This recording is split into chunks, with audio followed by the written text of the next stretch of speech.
the revolutionary yourself, Darius Lockhart, and I'm here to tell you to watch Powerbombshells every Sunday at 1 p.m. Eastern on the Fight Game Media YouTube channel. That's right, every Sunday at 1 p.m., and that's on time, every time, because when we stand together, what time is it? That's right, it's nation time. Welcome to Powerbombshells 178. I'm Mel. That's Sam. We're just two broads talking about the wrestling we like at 10:30 a.m. Eastern-ish. Our wizard time. Yes. How you doing, Sam? You all right? Today has just been really stressful because my dad had to go out of town on an emergency work thing, and so that meant we had to take care of his dogs yesterday and this morning. So we had to run over there this morning. I got back at 10 o'clock, had to do my makeup and find something to eat and hurry up and get in here. But 10:30, I was like, it would be the morning. And then on top of that, for Wrestling Inc., the other woman who is wonderful, who does the live coverage, she is off this weekend, so I will be doing heat wave coverage. So I have to watch the NXT pay-per-view tonight because I'm doing live coverage for it. And so if they would stop counter booking, I wouldn't have to do it. But because even though I don't understand why you would counter book today at 7 p.m. Eastern time when All In will be done by then. I was just going to say the show is over at 5 Eastern. 5 or 6. But 5 or 6. I mean, if Tony goes by his normal patterns. Yeah. So so apparently they have to counter book. So now I'm watching an NXT pay-per-view that I wasn't gonna watch. But you're getting paid for it, and that's right. That's the only reason that I'm doing it. And then I think I'll be on. I was supposed to be on live coverage for Raw tomorrow, but they are live from somewhere in Europe. I forget where they're at, but it's on at 3 p.m. Eastern time, so I will be working my day job. So I will not be on live coverage, but I will be doing live coverage for NXT on Tuesday probably. So, yeah. Yeah, they do like to do, that's what they're doing, the ECW pay-per-view titles, because WrestlePalooza that they're having next month was an ECW pay-per-view, and then an indie promotion has been using it for years, and so I'm hoping WWE paid them well to get that name back. They own all that stuff, sadly, so it makes they were not owning. The First Wrestling has been using that for years, so they apparently they did not own it because they've been using it for years. So I'm hoping that means that First Wrestling got paid because I hope so for their sake. Yeah, it's because Nikki and Sam are such excellent daughters and people that they, of course, will swoop in to help save the puppies and the creatures. And yes, that's you know what, you're doing it. You got through it. You're here. You get to talk about Forbidden Door. Yay! I'm excited about that. You got these fine people here in the chat. Welcome. Thank you for being here with us early today, or for some of you, it might actually be like regular time of the day for you, right? You're like, yay, Powerbombshells is on at a normal time for us, right? Exactly. So whenever you are watching or whatever time zone you're in, we appreciate you being here with us to get excited for this pay-per-view, even though AEW is counter booking us with Bryan Danielson at 11:30 this morning. They're doing that's at 11:30 they're doing the Forbidden Door 0 hour, and Danielson is on 0 hour. So AEW is clearly counterbooking us. Interesting. I was wondering. I kept seeing the times changing for today, and I'm like, when does this show actually start? Yeah, the pre-shows at 11:30, and then the main show's at 1 o'clock, which is what it's been. Wow. All right then. Well, we'll just do our best. I mean. Yeah. We can't compete. And now there's no, we can't. And then now they've added, which we'll get to shortly. We've got 4 pre-show matches today, and then 9 on the main card, so 13 total. So I'm thinking. I was wondering yesterday because, as I've told you before, I've put enough of these slideshows together that I've got Tony's thing down. So I'm always like, okay, 9. Where's the rest? Yes, Like, the this pre-show needs to be matches 12, usually get he made at always Collusion. lands on So 12 or 13 matches. That's almost exclusively for the 3 years going on that we've been doing, or 3 years that we've been doing this. He is almost always coming at 12 or 13 matches for yeah, card. sometimes they do. Some of the pre-show matches lately they've only done between 2 and 3, but because this is the big Forbidden Door show in London, I figured they would go back to doing 4, and that's exactly what they did. They jam-packed it with 4 more. Yeah, the countdown, I saw that last night. There were some really good video packages last night that were really cool. So they're always really well done when they do those. Yeah, those shows that are like the insight shows, theirs are really good.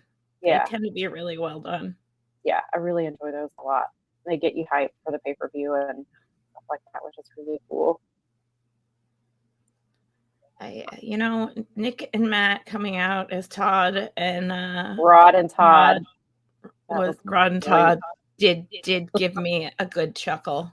It also made me chuckle because somebody responded to AEW's tweet about it and was like, with all this disrespect, they're gonna end up leaving. And somebody was like, what if I tell you it's their idea? And I was like, tell me you know nothing about the Young Bucks without telling me you know nothing about the Young Bucks. Like, you don't even have to have read their book. If you've watched like 3 episodes of BTE, you will know this is up their alley. This is all they're doing. They're doing behind all of it, and it's hilarious. I was like, this is why it's working. I was like, obviously Ospreay and Swerve are both hurt and probably both going to be done after today for a little while. And so, we could have had it all in, had them where they would not be able to compete for a year, but also then we wouldn't have got the Young Bucks getting stripped of their EVP titles, which we desperately needed apparently, because it is.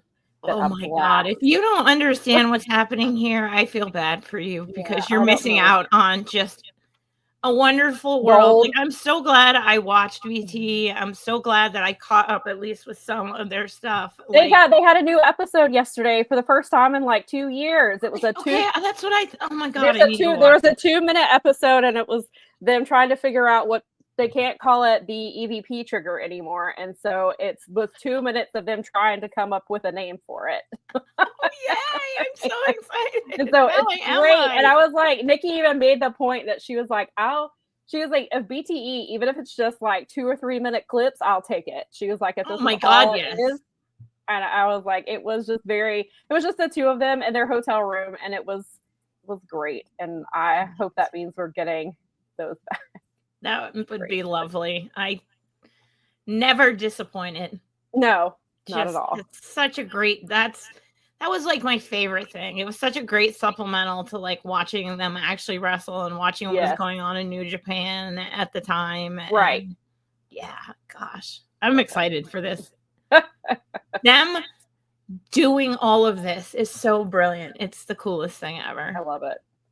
And they always find a way to outdo themselves. And like, even they had last night where it looked like John Moxley, because I like how they're standing, Stat and Harley are standing outside the male extra talent, and that's where the Young Bucks were, because John Moxley went in there and I guess roughed them up to get Stat's money for her, which I thought was perfect, because I was like, yeah, Nikki and I, we were like, why are they standing outside that wall, and it says extra male talent, and then it turns out it's because the Young Bucks were in there, so they don't even have their own locker room, the extras.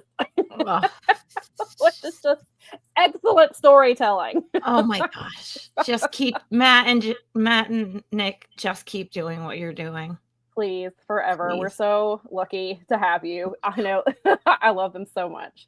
I did see that Nyla Rose won one of the Eve championships last night. Nice. That was great for her, and I'm so happy for her. I'm glad that Will Ospreay, who is involved in Eve, can see her worth and her talent. I still haven't had a chance to watch Athena's show yet, but I know I believe she wrestled at Athena's show as well. So I'm really happy that at least some people are paying attention to Nyla and booking her to wrestle, because she's actually good at it. Besides being very funny on Twitter, she's a very good wrestler. I took from the socials that the UK indie wrestling scene had quite a showing this weekend. Yeah, so. I heard. I haven't. There's been so much a bad going thing on. about any match that went on for the last. I heard couple both days. of the Rev Pro shows were good. I know that. I know Riot Cabaret. I think that's what they're called. I think they had a show this weekend. Pro Wrestling Eve obviously had a show. Awesome. Mercedes booked herself to win her 9th title because she Right. controls Europe. Yeah, she controls all wrestling companies. So she booked herself to win a 9th title because she's clearly gonna break Ultimo Dragon's record. She's gonna book herself to to do that. And these wrestling promotions totally don't want like a huge star having their belt and elevating their promotion. Yeah, somebody commented and was like, she better start defending these titles. I was like, are you not paying attention? She does defend the titles. Just because she's not defending them on AEW television doesn't mean she's not defending them. I'm like, what are you talking about? That WWE brain where it only happens like in the like cloisters of like Dynamite and Collision. It's like, hey guys, there's this thing called the internet, and the internet has these streaming services, and some of them are wrestling related, and they actually show you other kinds of wrestling from all over the place, both independent and professional. Right. Check it out. You'll shock yourself. John has been telling me recently he's going to bully me into watching the N1 tournament for Noah because they've been on a roll, and apparently there's a really awesome mega heel over there that I need to see. Cool. And you know, when he's bugging me that much, it usually means that I need to see it. So, right. Because I mean, that's the kind of thing where it's like, that's how I discover things like Minoru Suzuki. Right. So. Yeah. So Laurent says that that Queen Aminata had a strong performance, and Julia Hart and Sky Blue went to a time limit draw in their debut match for Pro Wrestling Eve. Very cool. I'm glad to hear that. Crash said he only caught a bit of Friday's Global Wars. The venue looked great. The natural lighting was pretty cool coming in from the windows. And I believe Global Wars, because it is a Global War show, it will end up being on Honor Club. So hopefully I'll get to see it that way because I definitely want to see it. I've heard really great things about it. CCW had another women's main event last night. Former Gigi Dolan wrestled one of the gals over in Southfield yesterday. Nice. He's been booking a lot of women's mains over there. I'm pretty hype about that. And they've been good. Nice to see. There's a good stock of women in this area. There's a like really solid group of ladies. I'd love to see them in like a battle royale or something from all around the promotions or something. That would be very cool. It would, because there's a lot of different there's all different kinds of them, you know what I mean? Like in a good way, like it's like in the best way. Right. So. Laurent says it looks like Danny Luna's up next for Mercedes if the post match is any indication. Oh, that'll be good. Danny, because wasn't Danny and didn't she? I know there's some history with that title because Danny was supposed to, I feel like if I remember correctly, Danny was supposed to get a shot at that title, but then Mercedes ended up winning it. And so Danny hasn't gotten her shot yet, if I remember correctly. And Danny she's in TNA, which is people, I don't know if there's people in the chat who still watch TNA on a regular basis. They booked Mandrews last night. Is Subculture still in TNA or is it just Danny only? Is she the only one that's still there? But Danny is also in DPW, and I believe she has one of their titles, and I really enjoyed her. Yeah, I thought Isla looked really great on Collision. I thought her and Megan looked really good together. I enjoyed her performance, and there were rumors that's where she was signing. So I don't know if she still is going to sign there, but I'm not surprised if they brought her in. It was nice to see like do her thing with the group. Well, and it was nice to see. It was nice to see GYB on TV. Please keep booking them because who are GYB? James Fake, as I call him, because he was not the real James Drake. Mm-hmm. He retweeted me the other day talking about how it was not a drill that they were on TV, and then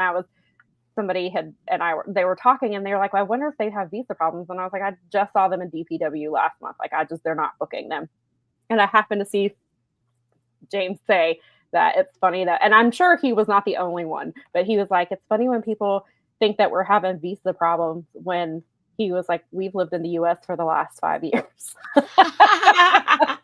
He's like, we're good. We're here. There's no way those guys are having visa problems. I hate to say it, but Those Yeah, are I not mean- the people that would be having visa No, problems right. And now. it's an understandable thing to think, oh, well, they must, when you're not seeing talent for a while, it's natural to be like, oh, I'm wondering if they're having, if they're having visa issues, which is a perfectly reasonable thing to think. But I guess a lot of people, well, I was like, maybe if you booked them better, then or book them more often, then people would know if they have visa issues or not. Well, Or they're just, you could certainly use them to help with your tag team division that division desperately needs it. Who would have instead thought? of just putting nothing against. I love Brodito. Don't get But me wrong. still, that's but and for a tournament that ended in a draw, which is I'd rather see a tag team come in and be a tag team that you have on your roster. And it sounds like maybe they're moving forward as a tag team, which awesome for them if they do. And I really enjoy them, and it's not. I love Brody King and I love Bandito, and it's not taking anything away from them. But you have legitimate tag teams that you didn't put in this tournament, and then you have the tournament in a draw, which is stupid. And then you're doing a 3-way match for the tag titles for the second pay-per-view in a row, which is dumb. And I don't. I didn't even. You know what? Now that you say that, yep. Which seems to be that they are. I was like. I mean, maybe they're just doing it because people were talking about it and they're like trying to play the wrestling fans, but it's feeding into the narrative about that rumor that was going around that the Hurt Business did not want to drop the titles to FTR. And so that's why they're making it a 3-way, because they don't have to get pinned in order to lose. Yeah.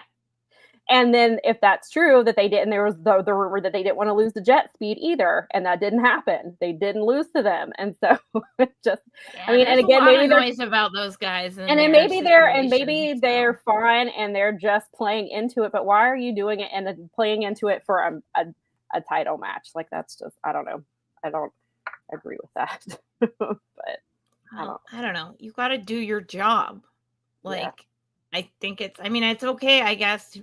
Tony would like to, I don't know. I don't expect those guys to be around too much terribly longer, is weird to say, but I don't know if they're happy in AEW. I've heard that they are, and I heard that some of the, I don't know. You never know. Wrestling's so weird. We're not off topic because we'll still talk about them, but let's we need to dive into this card. No tangents today. It's almost 11 o'clock and this pay-per-view starts at 1. Tangent-free as possible. But before we go into that real quick, actually, I will bring this up because this is Forbidden Door, and it is an AEW X NJPW card that is heavy on the AEW. And so I asked about it being heavy on the AEW and got a response long enough that it filled 5 tweets. Like, I started responding I started writing the tweet out, and he just kept, yes, GYV is signed. They've been signed for months. I think they got a graphic. I can't remember if they got a graphic. I don't remember, but yes, they are signed. Because I feel like are they not on the roster? It was like big fanfare, and they signed with they signed like months ago. Yeah, it's been a minute. Unless it was just misreported, but I'm almost positive that it was reported by multiple outlets. I thought that maybe I'm misremembering. But yeah, so I started writing his response in my notes app. That's how long that answer was going. It was a very long answer, and I summarized it to fit into 5 tweets because it was so long.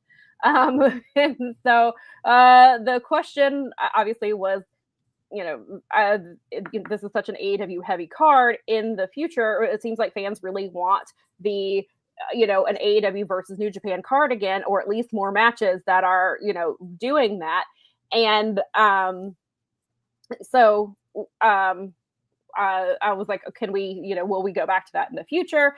And so Tony's response was that this one was a little bit different because Forbidden Door was at the end of the summer this year. And it was right after the G1 and also after the Stardom's tournament as well. And so that meant that there was less participation from New Japan and Stardom because of the tournaments. Tanahashi is teaming with 4 fan favorites, and he's talking about Gabe Kidd being with a team of rule breakers, and a lot of the people in the 10-man all have history with each other. And he said it made sense to do more AEW matches because he was told that talent would not be available until the week of. And he said he was really excited to have Haramu on the card. And then he said to me that the someone he had circled for a while, and he actually wanted him this week and was told he was unavailable, and he was unavailable to even be at the show. Like, he can't even come be at the show, even much less, like, he's not even participating on it. He can't even just be in attendance at the show, is what he was told. And so he said, and then he said that it had gotten out, and I didn't realize what he was talking about because I don't remember hearing this, but apparently Fightful had reported this back in December.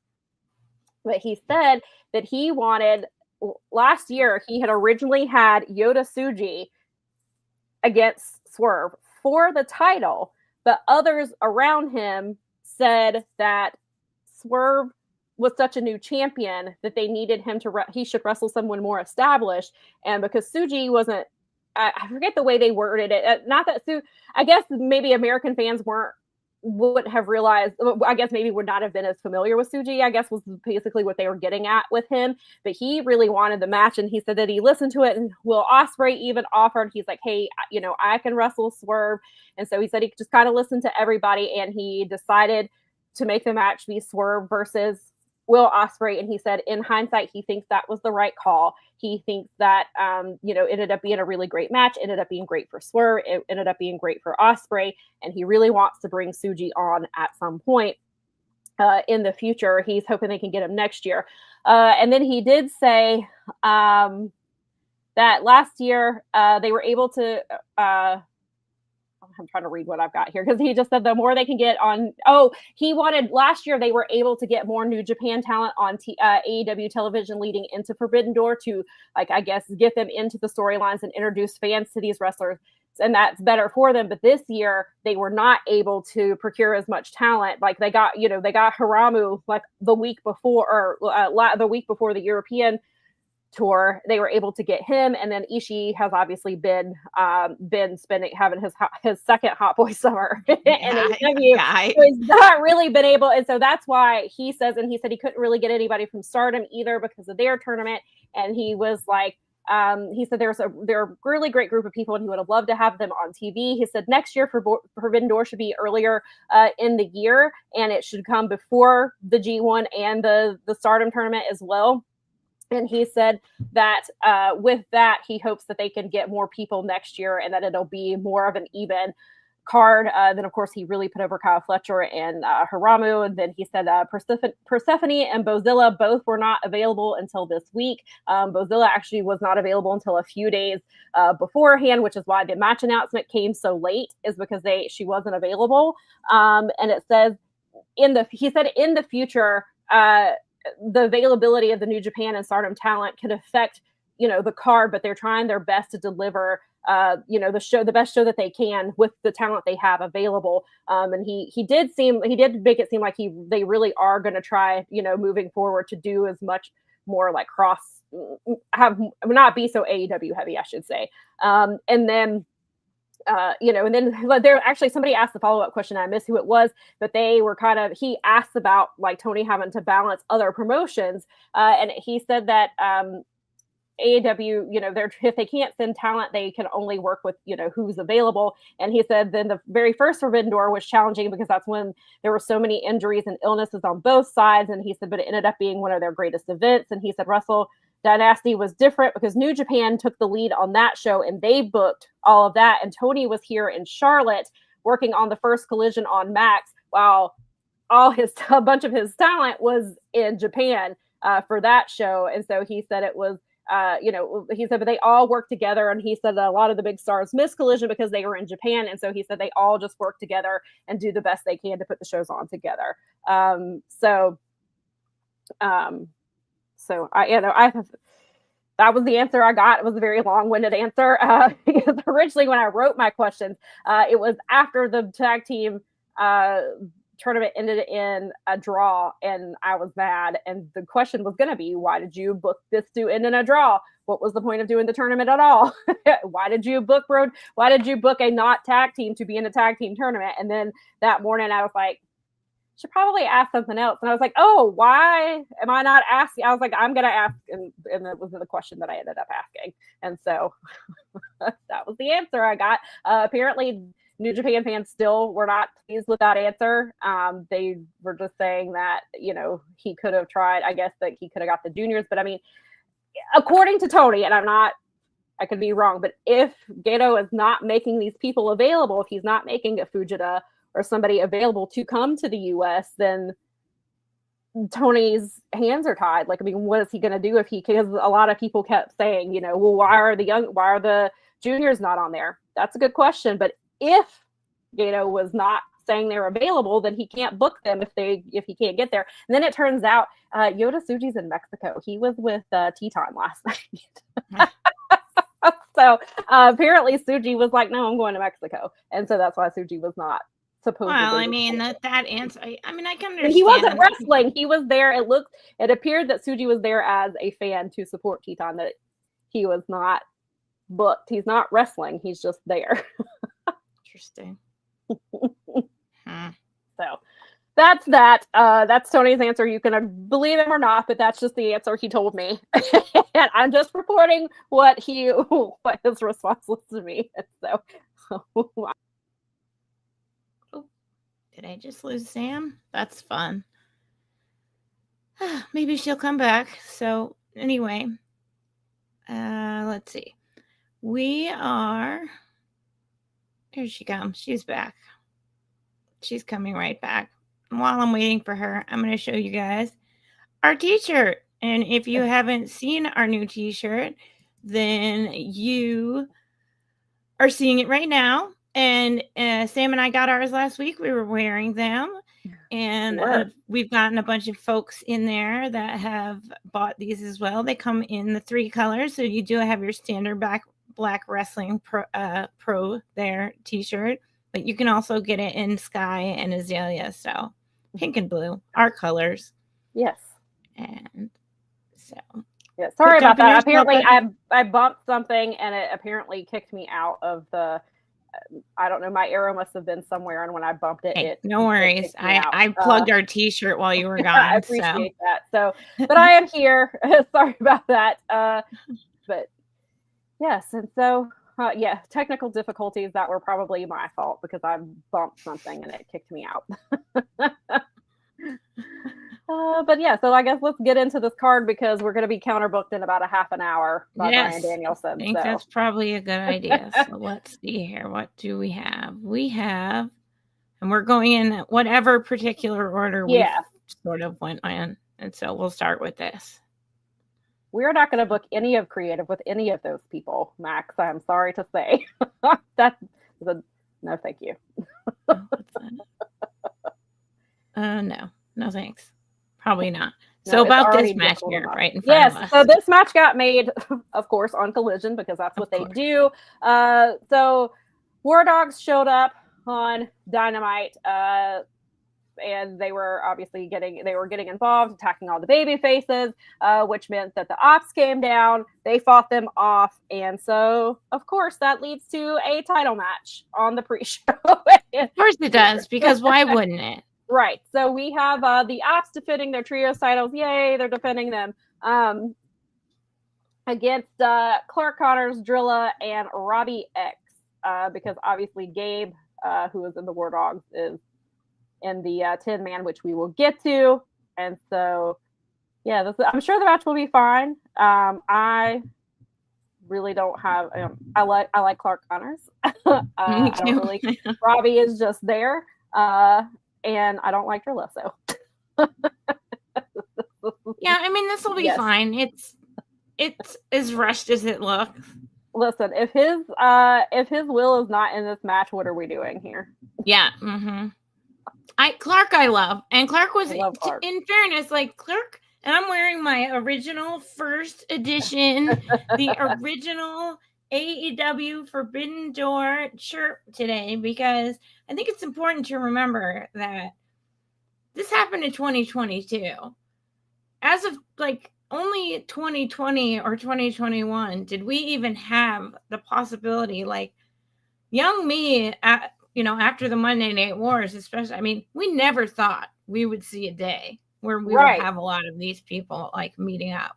Yeah, and I do kind of wish it kind of was readapting to its original roots, because that was so cool. I mean, like Tai Chi coming out and everybody just popped for him like immediately. It's just everyone Well, and then knew. like Goto and Yoshihashi were like super over. Oh, it was just, we were so lucky and happy to see those people where, I mean, it's funny that this many years later, 3-4 years later, we're like, it's become regular to see a lot of these different talent on Tony's shows. And Yeah. I mean, for better or worse, like, yes, this feels rushed. At least Clark was on the first one. I love and he Samoa showed Joe. out. I mean, yeah, it'll be fine. It'll be good opening. I mean, it'll be a solid. I mean, it's unfortunate. I mean, it's kind of unfortunate that he has, that this is a pre-show match, but it's where it goes considering the way it was rushed, and clearly the Ops are gonna retain. Do you think Hook shows up tonight, or do you think they wait and save him for when they go to the 2300 arena? I don't know, because I've been having this weird itch that they might bring Jack Perry back, because this is where... Oh, he definitely is. That was his hands. That he is the one who revived Luchasaurus. Those are his hands in that video. Oh, okay. So, because I feel like that... As soon as I saw when they were showing that vignette, I saw the hands. I was like, that's Jack Perry. I was like, I know this. Yeah, something just struck me, and I was like, wait a minute. All the hoo-ha like started at a Forbidden or started in London, and I mean, it wasn't the same show per se, but it feels like a full circle moment. I don't know. So maybe to get everybody hype, that would be a good time to get Hook in there early and then have the bigger surprise later. I personally think they should hold off on Hook. I think they should save Hook for the 2300 arena. Yeah, I think that would be smarter. They're doing they're doing the big residency, and not that Taz has to be there for him, but Taz could not travel to the UK because he was having a bunch of things done with his knees, and he said it was too long of a flight, and the doctor said no. And so that's why Ian is there. That's why Ian was on commentary, and that's why Bryan Danielson was on commentary on Wednesday. Right. And again, like I said, Taz doesn't have to be in the audience for Hook's return. I just think the 2300, you're doing a residency at the 2300 arena, like you've got to save some stuff for it. Yeah, that's probably smart. I would save Hook for that, but I don't know. I mean, send Hook whenever, because he is great. But Jack Perry is a big surprise. I think that's a big enough surprise. So you're probably right. I feel like that makes, like you said, you have to save something for closer to home. Yeah, and I really, really love the vignette that they did. That they did last night, where it was the action figures of Hook, and they were moving around. It was so cool. I really, really enjoyed that. I'm just glad he signed back up. There we go. Before we move on, I want to answer this question. Takeshita is not booked on Forbidden Door because apparently he suffered a concussion and then flew to Europe and wrestled Ishii after having concussion. He had no business flying or wrestling Ishii for that matter. And so that is why he's not booked on the card. I don't know if he's just not cleared or if they're just taking extra precautions, but that is why he's not on the card. So that like crazy match he had, that was crazy. You could see that he kind of got out, and he was kind of out of it in the final. That's not good.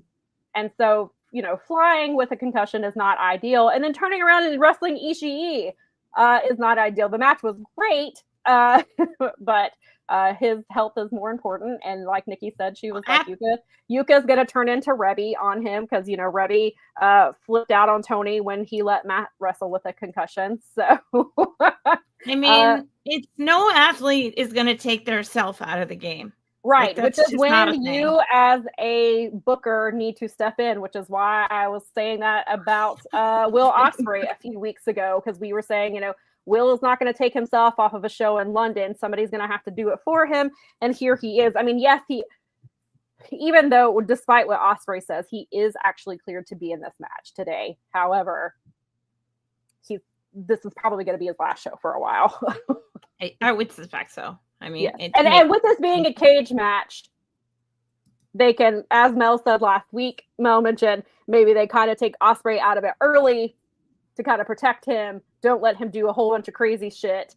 And that's how, he gets his moment, he gets his pop, in London, and then does a few things, and then they take him out, and then that's kind of there. I mean, barring like social upheaval that we like can't control, this event will happen again, and there will be events in London again, and we'll have an opportunity. That's what I keep trying to say, but I apparently. But also, I'm an athlete, so I know exactly where he's coming coming but that's from. Where and you, I've played but on you do twisted ankles, and I've played on busted knees. And this is the thing, though. Look at Adam Cole. He may never wrestle ever again. You have to take this shit seriously. No, I'm not saying that at all. Not you. I'm talking about like trainers. People have got to, they've got to learn how to put their foot down and say, no, you're not wrestling. I don't care. We have a really great roster. There's plenty of other people. I'm sorry. You can be pissed at me all you want, but I'm looking out for you. And at some point, you're going to have to do that. My insurance requires me to stop you at a certain point because it won't cover you doing shit that's that crazy. Right. That's really especially head injuries and neck injuries, because that's what he has. Shibata is the perfect example of all everything's bad, but spinal injuries, spinal and neurological injuries, those are like the two things we kind of need to survive and stay upright. So we kind of need to take care of those particularly. It's and no one's getting any younger either, which means like your healing slows down and your bounce back is slower. And that's just real. I mean, you really start to feel it once you hit your 30s, and you start to heal slower. You just, and you start to feel old injuries more like, it's like, oh, I forgot that I even hurt that. Yeah. And I mean, and I'm just somebody that's like, trying to like get my heart rate up a couple days and take enough steps. Like, forget what they're doing out there. Right. Exactly. I love them, and I don't want to see. Right. Yes. Imagine if Tanahashi took some breaks during his career, he might still have one fully working joint left. Exactly. Well, I mean, Naito might have eyeballs that work. I mean, I don't know. Can't unsee Steven and Jeremy. I can't unsee Naito knees and Tanahashi walking down the ramp. Tanahashi scurried down that ramp the other night because he can't run. I can't unsee it because I knew it anyway. I could see it, but then they like called it out the way that they do, and I'm like, you too. It's so punctuated now. Yeah, exactly. I'm just like watching him. Yep, and dude's like half blind. We've got to like. It's so weird to me that this promotion will not book Shibata. Right. Under the circumstances. Right. They've got Tana and Naito are enough of a liability. And I don't know why Yuka doesn't wrestle for them regularly, because I ask this all the time, because she's incredible. She looked really great. She was in an ROH 4-way match at Supercard, and I again was saying the same thing. Why is she not booked regularly? And even Sumi Sakai told Tony Khan, I have never watched Dynamite, but I'm watching for the first time because you booked Yuka. And then he hasn't booked, but then he didn't book Yuka on AEW television since this. So I guess Sumi has not been watching anymore. I mean, maybe she watched the ROH match, but I don't know, because Yuka Sakazaki is amazing. She's so cool. I love her, and she should absolutely be on TV all the time. Yeah, agree. No lies detected. Who's the greatest functional blind wrestler of all time, Naito or Stan Hansen? I mean, I think that we still have to give Naito some time. He hasn't been blind long enough yet. Let's ask that question in 7 years. What's happening? And I know New Japan will be okay, but right now they're having a bad case of like not letting go of the past and like burying themselves a little bit too much in like a nostalgic way of booking that is like preventing them from moving forward. I think there's no way that the House of Torture stuff is over as all that. Apparently in Japan it is. It's not, and they're booking. We have to tell you. We have to remind everybody they don't book for Western fans. No, I know that, but like even in our Discord, like in our New Japan Discord, I mean, maybe they were talking about the fact that the actual numbers for the House of Torture merch are not as great as they like to say that they are. So I mean, I think that they've faded off from the way that they had been. But also, yeah, 6 in the past. But LaRon, I think another reason this is because Kenny is not as heavily involved in the women's division as he was. That could be true in the too. early part of the year. I mean, in the early part of AEW for the first few years, Kenny was heavily involved in the women's division. As you heard, women were only champions because they dated Kenny until God. and they only got booked well, and then Britt Baker won the title, and then they couldn't say that anymore because everybody knew she was with Adam Cole, so then they quit saying that.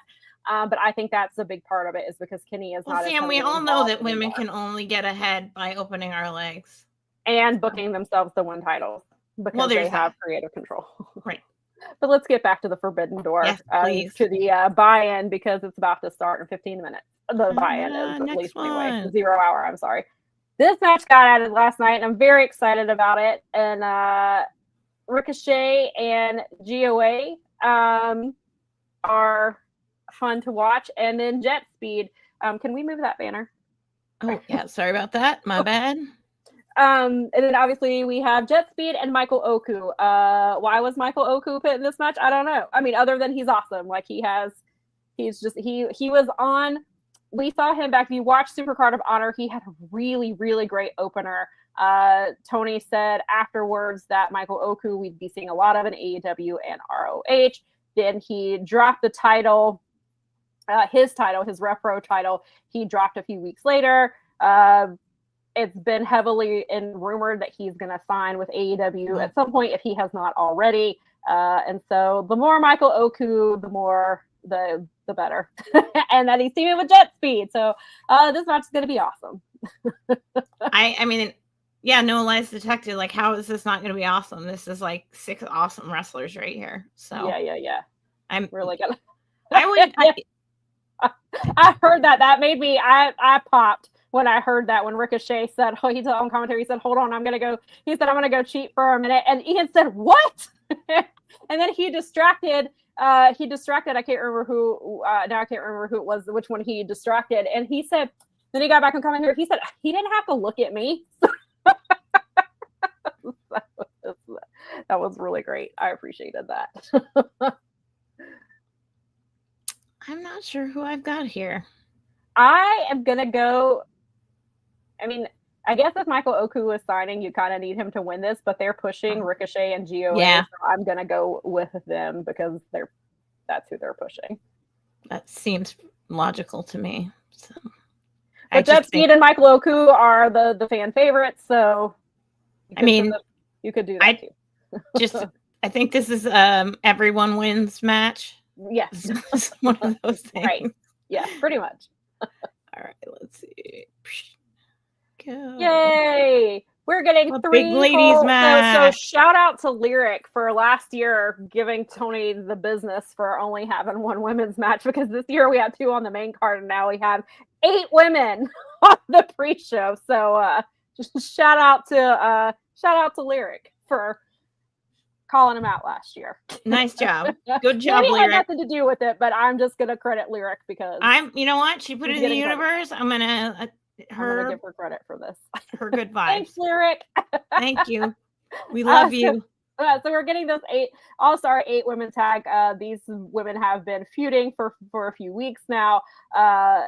And we have on the Hill side, we've got a Triangle of Madness and Megan Bain. Penelope is in the picture, but is not in the match. She's just coming. I mean, she's not technically in the match. I'm sure she'll get involved because, that's what heels do. And then on the babyface side, we have Aminata Willow Stat, who is doing this weird character thing that I can't figure out. And then Harley Cameron is also, she's back, and does not fear John Moxley, while Stat does fear Moxley, which is incredible that Harley does not fear him. And then Moxley is confused and does not know how to handle a Harley Cameron who does not fear him. I love it. Fun. It's perfect. I love it so much. So I'm really the perfect person to be that foil to him for that reason. I love it. Yeah, it's perfect. And then I really love that segment with them last week. And then the segment last night was funny with John Moxley going and getting Stats money from him, and Yuta talking about how the weather is temperate. And then he tried to talk to Willow, and he tried to talk to Stat, and Claudio, I think it was, yelled at Yuta to come on.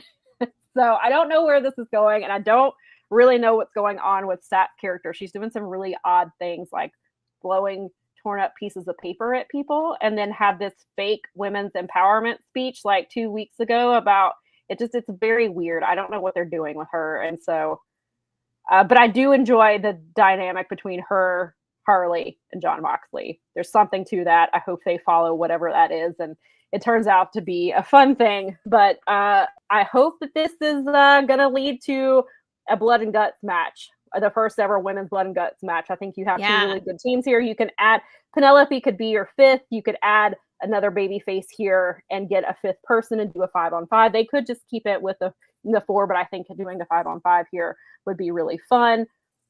Is Trish Adora hurt still? No, she wrestled on ROH. I haven't watched the most recent ROH yet, but she did have a match. I mean, I know she's not as well known to a lot of people, but she would be someone else. She would be if somebody would book her on TV. Yeah, that's the problem. But she would be great but she's a heel, so yeah. But she'd be great in blood and guts match too. Yeah. I mean, there's a lot of women, and the Joshis, pretty much all the Joshis they brought in, they could throw in there at this point. So. Still do I like all kinds of crazy. Yes. Let's bring in Rina Yamashita. I'm fine. She's phenomenal. Let's go. I'm here for it. She's crazy good. Especially she does a lot of hardcore stuff. I don't know. She was doing I don't think she's the Ultraviolet champion in GCW anymore, but she was for a while, and that's their death match. That's their death match championship. That's awesome. And she's insane. Like she's super hardcore. She would be perfect for something like that. She would probably put everybody else to shame, honestly. Oh, good. I saw that Trish was in that. Awesome. When Mercedes won the title, I saw somebody put a picture of the crowd, and it was Trish, Kevin Knight, and Prince Nana were all in the crowd, watching. So. But I'm glad that Trish was on there, and it seems like Will and whoever else books pro wrestling. I mean, he doesn't book it. I think he's just involved in the creative. But whoever is telling them about AEW and ROH women, I'm glad that they're doing it because Stat has the title in Pro Wrestling Eve. She won a title, she won a title in her debut last month or the month before last, like within the last few. So Stat has a title there as well, besides Nyla, and obviously Mercedes. That's awesome. But, yeah. Oh, and I guess I'm gonna go with the heels on this one too. That they win this one. Oh yeah, I agree with that. I think that this is the heels win this one. I think that's where this is going. Yeah. So, but it's gonna be awesome. Yes, it is. Kind of awesome. When you did drop this one, I was like, ooh, that's a good ad. Yeah, I hope. And apparently, Laurent said that Lyric was talking about them needing to add this match yesterday. So. Good for getting Tony's attention. Right on. Again, speaking it into the universe so that we can get this match. Yeah, we love it. All right, next. Where are we next? All right, so so this match also just randomly announced last night. So Paragon, they didn't wrestle. Wait, did they? No, Paragon had a really great main event with the Young Bucks against Rod and Todd last night. And then they've been having their feuds. I guess everybody's kind of been feuding with the Don Callis family here. So we have Justero and Josh Alexander. We haven't seen the crew in a while. So good for them for getting a paycheck and getting on the card, because I enjoy the crew when we do get to see them wrestle. We haven't seen them in a while. So they're on this card. And then we got Despe on here, which I'm really excited about. I believe that he's also doing commentary for the New Japan side of things. I believe that's what I've heard. I'm not sure if that's official, but that's what I had heard. Yes, Despe. Is Chris Charlton going to be on the call also, or no? Or Walker Stewart? I think it's just Walker. Okay, so Walker just Walker. Okay. I believe so. I believe so. Walker and Despe. I think the Despe is on the Japanese commentary. That makes sense. That makes sense. Because he does commentary for when they do the AEW shows that air on New On the Japan Japanese World, channel. Despy does the commentary. That makes there, sense. and so I believe, if I'm not mistaken, that's what I had heard. Yes. They better Agree. play Despy's music and his cool house walkout. Yes, it is Walker. Just yeah, that's what I thought. Oh, okay. And then I wonder if Desperado picked up any new scores. I was like, probably. Yeah, I saw Walker was on his way, and he had said previously that he would be on there, which is excellent for him. Awesome, because he's like the best broadcaster in pro wrestling as far as I'm he concerned. said something, and I forget that Walker's also on Blue Sky, and all my G1 skeets were on.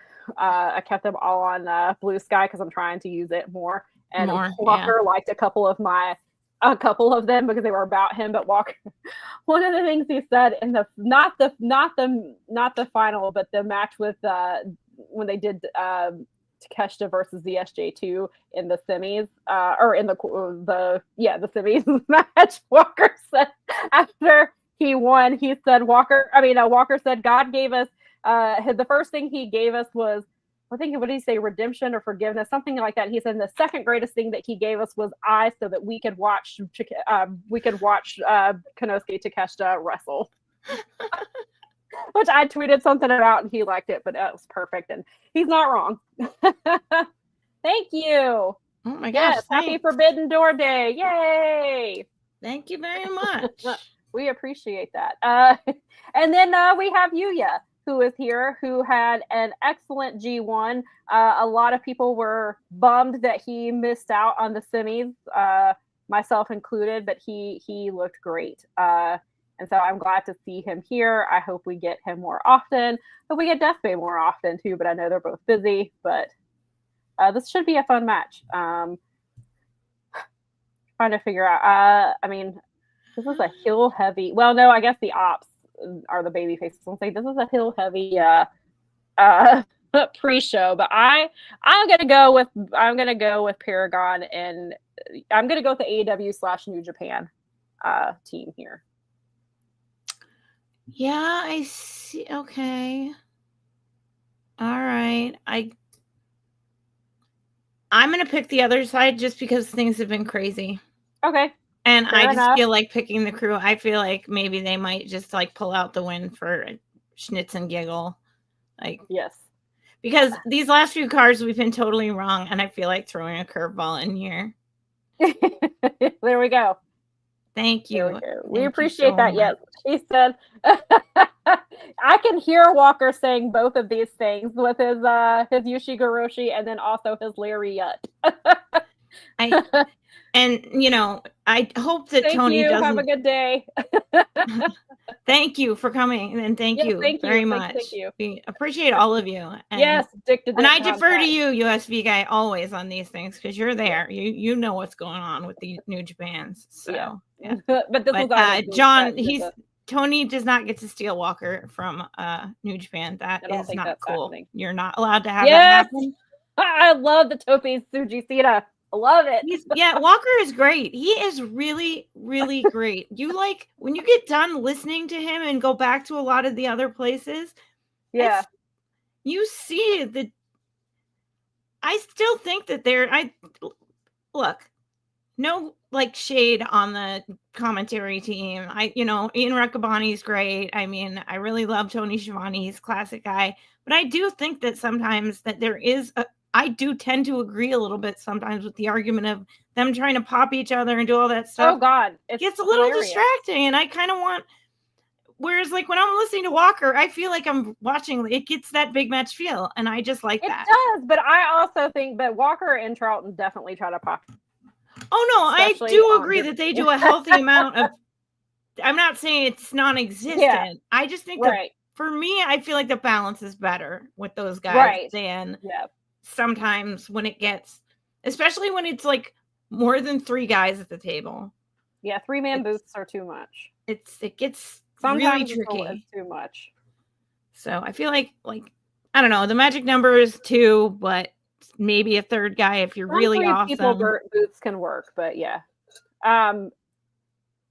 Anywho, so next match, where are we? Let's go. Okay, that's everything for the pre-show. This is now our main card stuff. We are on the main card. Holy crap. Okay, these matches are in no particular order. They're in order. We picked an order. I picked an order. I just wanted to get all the matches on here. I assume this is the main event because I don't know where else you would put this. Like you can't. Yeah, I did too, but no, I'm just saying. I think just looking at this, like this is where you have to go with that, and so this lights out steel cage match. Tony was asked how this came about, and Tony said that when they were in Chicago prior to the residency, so another time they were in Chicago earlier this year, he was going out and was like, you know what would be really fun for Forbidden Door? Lights out steel cage match with like the top stars from both promotions. That's a lot of fun. I'm gonna ask Tana if he wants to be in it. This was Tony's idea. Tony went to Tana. Hey, what do you think about being in this? Would you like to? Yeah, that sounds fun. It sounds cool. I love it. Let's do it. That's pretty much how this came about. And so here we are. Maybe you're right. Maybe they should save this for the end so that like the injuries get masked by the at the end they can just kind of secretly drive them out of the arena on stretchers and stuff. They'll just have them waiting for everyone. Yeah, there just you go. Drive Will straight to surgery. Make sure Tana's got a wheelchair waiting for him just right off stage. Yes, exactly. And I hope that they told Kenny and Ibushi for that matter. I'm guessing they were together. Kenny and Ibushi were probably together when when Will's like, hey, by the way, you're going to be in this cage match with us. I need you to hurry up and get here. I hope your knees are. I hope ankles are okay, and I hope your guts are okay because you've got to come wrestle in a steel cage match. Lights out on top of that. Thanks. See you in London. This guy is only going to be wrestling like twice a year, basically, because he's just going to be recuperating from all these crazy. I don't know. It's bad when Darby is probably the healthiest person on the babyface team. Oh my god! Now that you say it, I didn't even think about it. He's got to be the healthiest one of those five. Probably right. I see. I see that the counter booking has started. They have not counter booked. They've currently Madison Rayne is out there instead of Bryan Danielson. I guess they're saving him for a little bit, but yes. I don't know. I feel like the good guys are like good guys. I mean, I feel like Tana, the ace of the universe, is I feel like a team that has Tana on it can't lose. Like, I mean, you have the final. He can't lose his final match in London. Like, and he's got a one-up Gabe Kidd. Like, and there's a bunch of stuff here. Like, you've got the Young Bucks who have the history with like the Golden Lovers and with Tana and Ospreay. Totally like, you've got all of that. John Moxley obviously wrestled in New Japan for a while too, and so you've got and Claudio has wrestled there as well. I'm sure we're going to have to defend, even though they're in a cage. I'm sure Marina will find a way to like slip a tool in there. Her and Yuta will probably be doing shenanigans. I feel like my hot theory for this is that Will Ospreay gets taken out early and he gets replaced by Eddie Kingston. Because Eddie has been heavily hinting that he will be there today. He could just be Eddie being Eddie, just getting people talking, but he has heavily hinted a lot. He did an interview last week saying he would not be cleared, and he's like, watch, when I say that, something will happen and I'll be at Forbidden Door. He posted a picture. I'm sorry, he's not on Twitter anymore. He posted a picture on Instagram 2 days ago of him. He's in front of a Forbidden Door logo.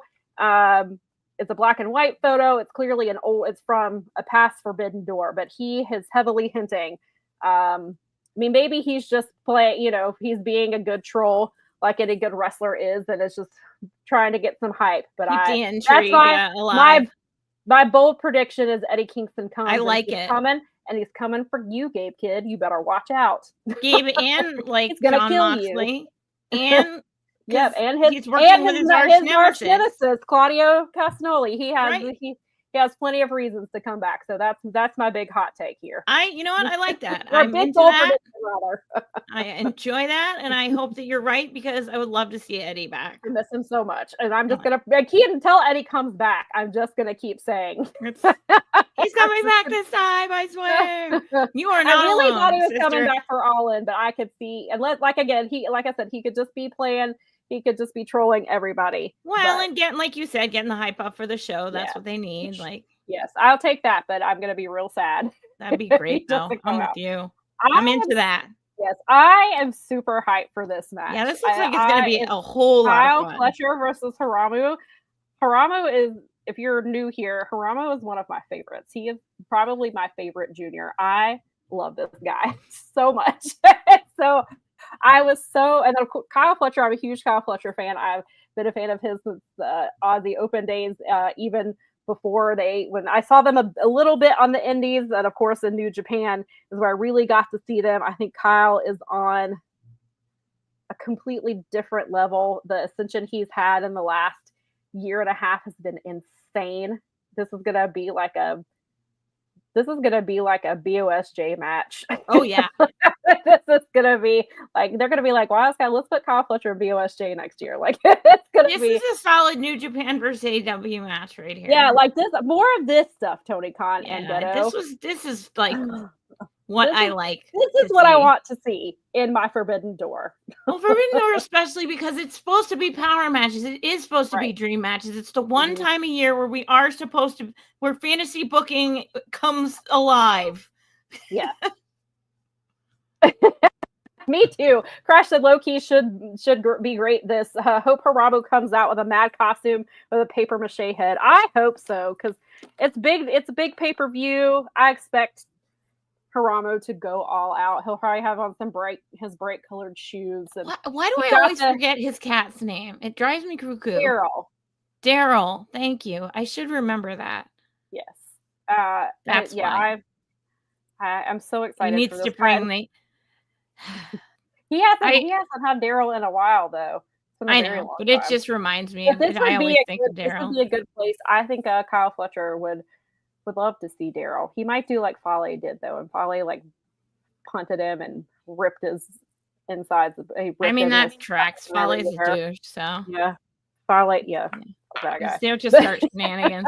I've got Kyle Fletcher in this match because I don't think he's going to be dropping. Yeah, absolutely. Kyle's not dropping this title, which is why Hiramu got the pin last night in the opening match, which was a lot of fun. It was not. I think the match is going to be a burner. This should be awesome. I think this is going to be low key, like one of the show stealing matches. Yep. I feel like Hiramu is going to show out, and Kyle is on a really incredible run right now. He's on another level, and he is locked in, and I think that this match is going to be very, very good. This can only be good for both of them, really. Yeah. And the dream match, and I know that I've got Nigel doing but this is the one. This is a graphic I could find, folks. All right, that's not. I'm not. AEW had a really great graphic that somebody made. It was AEW posted it on their social media, and it was really, really good. And it was great because it had the Punk picture. You know how he has the front man, and it's all like the Punk type of lettering.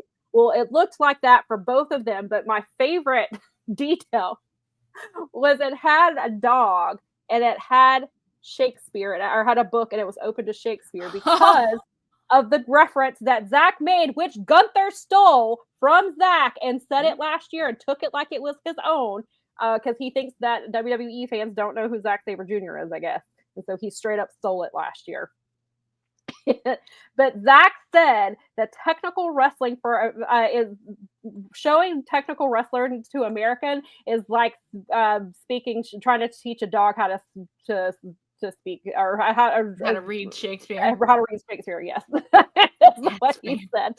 So they made this really great reference. It was that the graphic was great. Not that this one isn't great as well.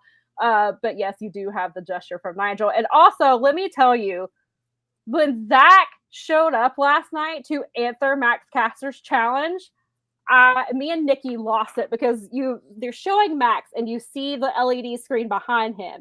They show Zach's banner, and I was like, did they mean to do that? Like, is it really Zach? And here he comes. And Max is like screaming, no, he was not happy. And I was like, oh, this is perfect. And I was like, especially because, Max calls himself the best wrestler alive. Zach is clearly the best at least best technical wrestler alive. Some would say you don't even need the technical part of that phrase to I mean, he is carrying wrestler. the belt. Right. He is. I mean, it's still the belt. It is the belt, right? And I'm so happy to see him carrying it, and I think he's doing it justice. And I loved that moment too. I lost it too. I was like, oh, I had to like stop what I was doing and literally just was standing there watching it. I was like, oh my God, what? Yes, I am so excited. Lady B, I'll get to your comment in just 1 second. But Zach, I will tell you though, it made me laugh, and I'm super glad that it was Zach, but I dreamed that it was Mark Davis was coming back, and that's who was answering his challenge. And so I was very hopeful for Mark Davis. And then I will not say I was disappointed by seeing Zack Sabre Jr. I will never be. No. I want Mark Davis back on my TV, clearly, because I dreamed that. That's who it was. But I love Zach, and it was great. And then Nigel has to be on commentary. And then, of course, Zach was talking his shit from the ring last night. He got in Nigel's face. They went to shake hands, and Nigel wouldn't let his hand go. And, I'm so excited about this match. And do you think... I think the big question is not if Zach retains. The big question is, does Daniel Garcia turn on Nigel tonight? Huh. I guess I hadn't thought about it, but it is entirely possible. I say he is absolutely turning on him. It would make a pissed that he didn't. Especially Nigel. Go ahead. I mean, I could see that because some of the like gaps been widening between them, and Danny still wants to do his own thing. Well, and Daniel told Nigel in the match last week to try to, when they both had their respective opponents and moves, Danny looked at Nigel and said, "You've had your time already." And Nigel pushed him over and made him break his hold. And I think, and he's cornering him, obviously. Somebody had a nice theory. I don't know. I'll buy this theory. Their theory is Danny and Nigel loses because clearly Zach is not dropping the title. Nigel loses, and Daniel is mad because that would have been his spot, and he thinks he could have beaten him.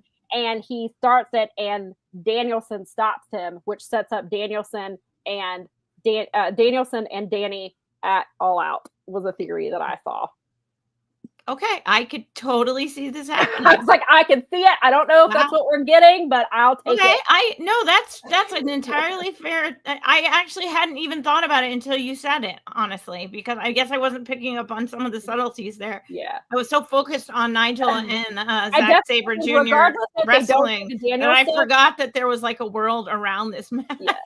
Like, even if they don't do the Danielson thing, I absolutely think Nigel's. I mean, I definitely think Danny's turning on Nigel. Daniel needs something. He's lost that title, and he's just been kind of floundering, and the veterans always, like, try to, teach him, but they always overshadow him. Yeah. And I think Daniel Garcia needs to do something because they've got to do something with him. And I think having him turn on his mentor, or obviously not Daddy Magic, but his other mentor and someone he looks up to, I hope the Danielson thing happens. I would be all for that, but I think regardless, I think Danny Garcia turns. I don't know that he cost him the match, but I think he turns on him. I am wide open to that possibility. That makes total sense to me. I mean, obviously Zach is not losing. I think the match is going to be awesome. I think whether it's happening on his own time or not, I'm glad this dream match is happening.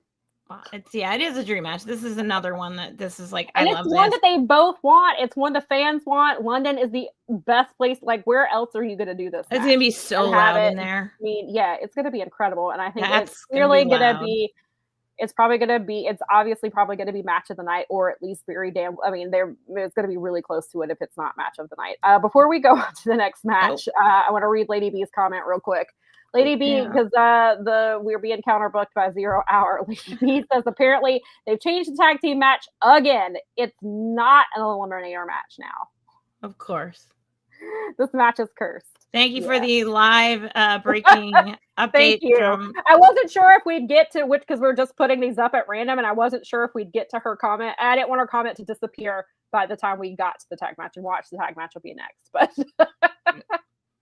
and you have someone agreeing with you. So. I think I agree. I think Daniel Garcia is going to turn on Nigel as well. All right. So moving along here. Oh, Crash has a prediction that Takeshita comes out and squares up with ZSJ. I mean, could happen. He could do that with well, Takeshita said last week when they did the press conference the day after he won the G1, he said he was coming for the IWGP championship. Whether that's, by the time that happens, whether Zach is still champion or not, obviously we don't know at this point. But it would make a lot of sense for him to come up and square up with him if that. I mean, he did win the G1. Yeah, ideally, Takeshita and ZSJ or whoever has the title happens at Wrestle Kingdom, but they can certainly start planting seeds for it now. And then that means they've got to put Takeshita in New Japan more often. Which that was my other. That would have been my other question had I not asked the one that I did. I was going to ask, would we see Takeshita in New Japan more often now that he has won the G1 and has said he wants that title? I would assume yes, but considering how Ghetto books things, who knows? And if Tony allows it, which I would assume he would, but I'm not the booker, so I don't know. But that's just what I would do. All right, let's see here. This one's gonna be a good one. Mercedes is defending her title. She booked herself to defend her title in a 4-way match with Persephone is the CMLL representative. Bozilla is the starter representative, and then Alex Winza is the AEW representative. Mercedes and Alex have beef because Mercedes defeated her to become the Repro champion. So they definitely have that in. Persephone we've seen a little bit of. She's pretty good. Bozilla I have seen one time, and I was super impressed. She is incredible. She wrestled Megan Bain in GCW. And you know how Megan Bain wrestles. Bozilla matched her every step of the way. She's 21 years old. She's a second-generation wrestler. She's apparently, I haven't seen a whole lot of what she's done in Japan, but I hear her name a lot. I heard her name a lot before I even saw her wrestle. I'm super excited that Bozilla is. I hope at some point we get Bozilla one-on-one with some people. Even just doing a rematch with Megan would be great. Yeah, Bozilla that'd be great. I don't know how much you can show off in a 4-way, but I hope that it's enough that you can see that you guys will be as impressed as I was. Maybe I'm easily impressed, but I thought she was incredible, and I'm so excited she's in this match. Now, so do you think Mercedes retains here? Is this the time where she starts to lose these, or is it too early? Because I think ultimately, and certainly the TBS championship probably needs to be a singles situation if she's going to drop that one. I don't know. I feel like it's going to be the other belts from the indie promotions that she's going to start losing maybe first. I think we're going to go with our Wrestle Dream theory. She will be at 5. She will surpass Jade 2 days before Wrestle Dream. I don't think she loses it until after Wrestle Dream. Yeah. I think this is another good way to bridge that gap with putting a lot of really great women into this match for her to defend it. Yes. So it's too soon. She's not dropping. She's breaking Jade's tie. I mean, Jade's that's right. Sometimes I forget that, but you're totally right. They need to get that off the books. And she's the perfect person. Granted, Okada did become the longest reigning. He is the current longest reigning AEW champion ever. But she'll be the one to break Jade's record. Yeah, that needs to be. Yeah, you're right. I think it's gonna be fun. I think it's gonna be a lot of fun. I think so too. There's some great people in this. So let's see. I would like to see her wrestle each one of these individually. Me too. Samesies. Yes. Oh. Speaking of Okada, Okada, yes. Hang on real quick before. Yes. USVA guys says Bozilla is good. She's still very green, but good for her age and experience. Yes. 100%. Awesome. Yeah. I think so too. And I I'm believe excited that we're getting some exposure to her as yes, me too. you know. And then the for those of you who are not watching the counter booking program, the tag matches, Don Callis is in the ring announcing his own team. He's announcing Josh Alexander. Oh, he must be saying he's Yothoi Echecero. Yeah. Yeah. But because the crew's already out there. But yeah, so back to this match. Who, well, it's technically a Don Callis guy now, is Kazuchika Okada. Bitch. He's wrestling Swerve for the Unified Championship. It came out this week that Swerve has been wrestling with a torn meniscus since 2019. Okada alluded to a knee injury on TV at a promo a week or two ago, and then he kept going after it. He did that last night as well. He came after the main event. The Young Bucks were beating down. The Young Bucks and Okada were beating down Paragon. Swerve came out, so Okada and Swerve went at it. He kept focusing on that leg to kind of beat him up for today. Not that I thought. I mean, Okada's not going to lose this title now. Anyway, this is going to be a great first match for this title, but Okada's going to win it, and Swerve will this might be Swerve's last match for a little while as well, it sounds like, potentially. Well, and it's good match. I think this is a solid match for Swerve. I mean, it's Okada. Yeah. Anytime you wrestle Okada, should be having these type of matches. He's a former exactly champion. Right. He should be wrestling Okada now. People need to recognize where Swerve is. He is leveling up. This is the level he needs to be at. Now he needs to be wrestling Okadas and people surrounding that. I mean, this match, when they actually put it together, made the most sense to me. Mm-hmm. So yeah, me too. Even without the injury stuff and him probably leaving, like I thought when they first made it, I was like, this is a good first title defense as the unified champion. This is a great person to defend it against. And it makes it legitimate because Swerve is such a huge star in AEW. Yep. Yes. It totally legitimizes this new title this way. Right. Instead of being a joke, somebody like Okada who carrying that other one around. Who was is big match, big match Okada. That's what he's known for. This is a big match. It's a pay-per-view match, and I think Swerve can rise to the challenge. He needs to be doing since he's not currently in the title picture, and whether he ends up leaving or not for a bit to tend to this leg, like this is what he should. If he's not in title match, like in matches for the main title, and if the unified title is supposed to be presented as equal to the world title, then somebody like Swerve, who is a former world champion, should be challenging for this title. So I think this is going to be a really, really great match. I think that both men will deliver. I think this is going to be a really good match and could end up being one of the better matches of the night. Agreed. Yep. Give this one to Okada, but it's going to be a banger. Yes. Banger. All right. And then this is happening. There's the match. The no longer an eliminator match. We have Hurt Syndicate, who have not defended their title since All In. Not defended it at all. They haven't wrestled at all. Awesome. Maybe they're just trying to. I know there was a tournament going on, so maybe that was part of it. Maybe they're just trying to rest them a little bit. Who knows? But then we had a tournament, and Brodito ended up having an incredible run for a team that was not a legitimate tag team when the tournament started. Based on what Brody and Bandito said in a promo last night, it sounds like they are going to move forward as a tag team, regardless of what happens tonight, which makes me wonder. Bandito is defending. So Friday is ROH's Death Before Dishonor. So 5 days from now. Oh, okay.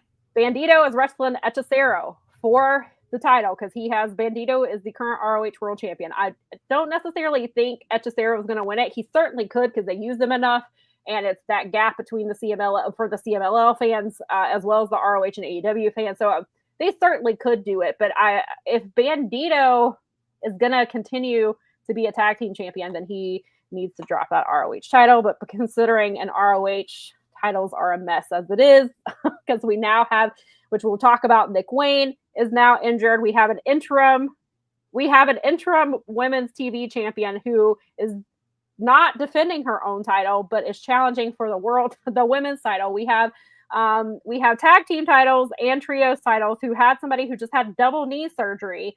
They have not addressed what they're doing with those titles. So maybe Bandito holds, considering the way they book things, maybe Bandito is a tag team wrestler at AEW and defends the ROH title in ROH at this point. I don't know. It's a mess. But so we have Brodito, who apparently is going to continue as a team.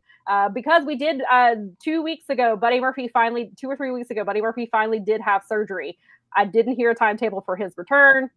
So, I mean, I would be happy to see Brody on a singles run. I think he would be incredible, but he's a very good tag team wrestler, and he and Bandito have this excellent chemistry that they just work. And so you kind of, I mean, like Jet Speed was not brought in to be a tag team. It just happened because they are, they work so well together. So it sounds like that's what they're doing moving forward. And then we have the main event on Wednesday, it was the main event, or not the main event, but the women main event. You had the tag team tournament final happen, and it ended in a draw for reasons I don't understand. Yeah. I don't know if this was the plan from the start with the tournament, or if Brodito kind of forced their hand because the fans really are into them and they were having such banger matches, or if it is true that Hurt Syndicate does not want to drop to FTR, which I don't blame them. And Mel predicted, back when they hinted at it, like I predicted Cope and Christian would wrestle at All Out. That's where that match would happen. Mel predicted that FTR would win the titles for a month and then turn around and drop them at All Out. And we seem to be on track for that. Yeah, it seems like the most logical. I mean, and honestly, I don't want to see Brodito win and drop it to Cope and Christian, because that would suck too. So, I mean, honestly, I don't think Cope and Christian need the titles, but I think that's what Tony likes to do those things. That seems like where they're steering us for their Toronto show, which makes a lot of sense. Yes, unless, yeah. But I could be totally wrong and be way. No, I do think that's where they're going with it. I think Cope and Christian are going to get the titles, even if it's just a short run, because they're doing that, can they coexist? And Christian doesn't think he needs to change. He likes himself the way that he is. But he did, we'll get to that match later, but about what happens with it, Cope and Christian. But yeah, unfortunately, I'm gonna go with FTR here. I think it's gonna be FTR. I think it's going to be. I don't want it. I know. I hate it. But I know it hurts you. It hurts me. And it hurt. It's stupid that they're only going to. I mean, I guess it's only going to last for a month, but it's also dumb. Why can't just have better them than somebody really good where you just are like mad about it? And that is true too. You can be like, screw them. They can be interim champions for a few fucking right. So there was one. This match is the one I'm probably looking forward to the most, besides DSJ and Nigel. This is the one. Lady B said she's gonna laugh when Bobby and Shelton walk out with those belts. Listen, nothing would surprise me at this point. Oh no, absolutely. That is entirely possible. I would much rather them have the titles to FTR than FTR any day of the week. So it would not surprise me. I just think regardless, Cope and Christian end up with those titles in Toronto next month, one way or another. Maybe it's another 3-way. Maybe. But so this is the one. We have Tony defending her world championship against Athena, while Tony is certainly one of the greatest wrestlers, Athena is right there with her. She's closing it on Friday. She will be at 993 days as ROH Women's Champion. She is 68-0 in ROH sanctioned singles matches. And she is on another level, but clearly Toni Storm is also operating on another level as well. I think these two are going to beat the hell out of each other, and I am here for it. I think this will certainly be a show stealer. Perhaps one of the best matches of the night. I think they're gonna. I don't think they're gonna. There's a lot of good matches on this card, but I don't think they're gonna get lost in the shuffle. I think that they are. Oh no, there's no way. I think they are going to. Jim Valley said it perfectly yesterday. Mm-hmm. He said Athena is a bigger star than Ember Moon. Oh, 1,000%. And I was like, 1,000%. nailed it. I was like, that's it right there. And Ember Moon was a huge star. She was so huge. Like, we loved her back in the day. This persona it's next level. She is right. I love that. I was like, oh, that's it. That's like what I've been trying to, like, it just wrapped up in a nice simple phrase. Like, right. Yes. So Athena is the one who challenged for this match. Claims she's gonna sign her, she's named her date and her time. We have not seen her actually. She has not signed said contract. Okay. And Mel made the point that perhaps she tasked the match, doesn't actually sign the contract, and then we get a rematch at All Out, which I was 100% on board with until they did what they did with Hangman and MJF. And so now I'm not sure if that's what we're going to do here. I think it would be really smart, but I think the way they've set up the rules with MJF, which we'll get to momentarily, I don't know if that changes what they do here.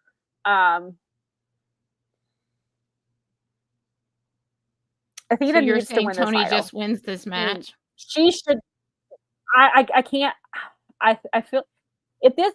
I'm sure this would be an unpopular answer. If this match went to a time limit draw, I would not be mad, because I think Athena needs to be she is the one to dethrone Tony. I think you do not have her win that contract to have her lose. I think you cannot do that. Yeah, it seems like that. I like the idea of Tony winning here and then Athena signing that contract and getting a rematch at All Out, and she wins there. But I don't know, that because of the stuff that they're doing with MJF makes me kind of question if they'll do that. But I don't see how you have. But then, and Tony is also, Athena picked this because Tony is 0-2. She's 0-2 in London. She's never won before. She's trying to. Athena does not want her to win here, but Tony is the biggest women's wrestler. Yeah. And she almost can't lose. However, as I'm thinking about this, I don't hate match interferences. However, if Jamie Hayter is cleared, it would make sense for Jamie Hayter to get involved here because Athena is the one who injured her. No, wait, I take that back. That was Tekla. Never mind. It was Tekla who injured her. That's right, because she was injured in the match and then Tekla took her out that Wednesday. That's what it was. Never mind. There goes that theory. Never mind. I mean, Tony is just such a huge star right now. I don't see how you take this belt off her right now. But also, she can't hold this title forever. Forever. I know. For a very long time. I know. Even with the break, she has to lose it. And there is nobody better for her to lose it to than Athena. Because your possibility is with Athena being nearing 1,000 days, like who better to beat Toni Storm? They have no, they don't think they wrestled. Their paths didn't. I don't remember I don't think their paths crossed. No, I take that back. Tony and Ember did wrestle, I think, some in NXT. I don't think it was a whole lot. So Laurent said there's never been a women's time limit draw before. He doesn't see Athena beating Tony. I'm really torn about this. I think Athena, I don't see how you have Athena win that contract to have her turn around and lose. I think that is really dumb booking. And I love Tony, and you need, like, Tony winning in London makes a ton of sense. But I think and I know people be like, well, then she'll have 2 titles. I think Athena will win I think she'll retain her title. She'll get to her 1,000 days, and then she drops it at some point after that. And then she'll just have the women's title. Whether that's here at All Out, I'm not sure. I tend to be with the I don't see Tony losing today. I just tend to be leaning that way right now. Laurent thinks it's going to be TK and Mercedes getting a rematch. He said, this is TK we're talking about. When has he ever made a bold decision when it comes to the women? And Athena can force his hand, though. He has worked very closely with her in her 3 years that she's been champion. He worked very closely with her and Billy and even Lexi at times when Lexi was part of that story. He was he was meeting them on a weekly basis. So I think, if anything, I think if there's one woman that he would listen to besides Tony, it would be Athena. Well, and Mercedes, because she controls everything, obviously. So, but maybe Mercedes is going to book herself to beat Tony to get her 10th title. Maybe. Yeah. Oh, Ron, I'm there with you. A bold decision would have been Megan Bayne winning at Double or Nothing. Yeah. Lady B says, my heart kind of hurts a little if Willow and Chris aren't the women champ before Athena, but I laugh. I love Willow and Chris, but Athena has proven herself. Not that they haven't, because clearly they have. I think it should be Athena. But I mean, I'm also a huge Athena fan. Could you make Willow the one to defeat Athena for the ROH championship? Is that like too far out of the realm of possibility right now? Does it make sense? Like, is it just entirely senseless? Tony, ROH is just there. Tony, the booking down there is awful. I just don't. I mean, would I be mad? I mean, Willow would be a great champion because I love Willow. She's incredible. She's one of my favorites. Well, and that would be a great place for her to really do that, where she could establish herself as the champion of ROH and actually build up. Regardless, as I keep saying, Athena should not vacate that title. Athena has held that title for 1,000 days and for 3 years. She needs to put over a woman who can come in there, not winning a vacated title, but coming in there and saying, I defeated the woman who held this title for 3 years. That's how you set up the next one, because nobody's going to replace Athena. She's irreplaceable. Yeah. She's one of a kind. Those are huge boots to fill. But to win a vacated title, which would not surprise me, I think that, not that it cheapens the title, but I think it means a little bit less for them to win a vacated title than to actually defeat her. And Willow is somebody who could do that if Tony was going to do that. But Willow has the stuff going on with Aminata. They haven't mentioned the pure titles in a while. I don't know when that's happening. We might get the women's tag team titles before we get the pure title at this point.